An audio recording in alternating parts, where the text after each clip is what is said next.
I'm Zoe Wright. I'm Director of People and Premises at B&CE, and we're the provider of the People's Pension, which is an automatic enrolment pension for lots of different employers across the UK.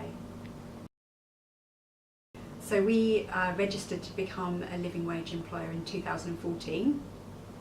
We feel that it is very important for us to recognise our staff in terms of paying them a wage which they can live happily on. We also introduced the living wage for our apprentices as well, so that's something you don't have to do as part of the living wage requirements, but it's something that we felt was really important for our employees to recognise the contribution of our apprentices. So we have 6 apprentices working for us at this point in time. So we first heard about the living wage back in 2014. There was an event held at Nestlé, and they shared with us the sort of vision of living wage and how it would work for employers. And we kind of thought we wanted to be part of that as an organisation. One of our key mission is that we make a better life possible for everyone who needs us as an organisation.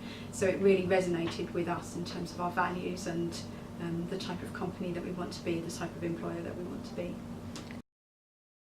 Very successful. We have used the living wage on our promotional materials for new people joining the organisation.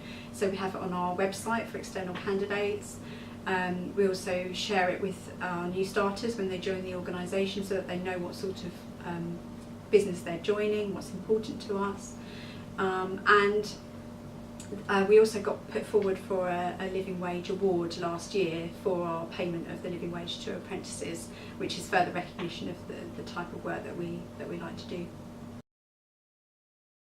Definitely would, because it means that you are part of a movement that recognises that employees need to be paid a wage which they can live on, which benefits them and their families, gives them a decent wage that you know they are going to hopefully be retained within your organisation.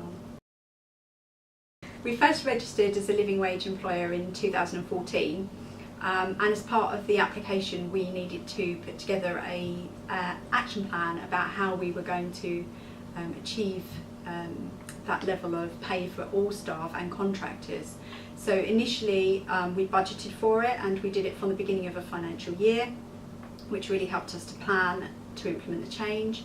And then we also put a plan into place for our contractors. So when we were changing contracts in the year ahead, we made it part of the condition of the contract that they would pay their staff the living wage, which meant that we were able to negotiate with organisations that were willing to pay their staff the best rate.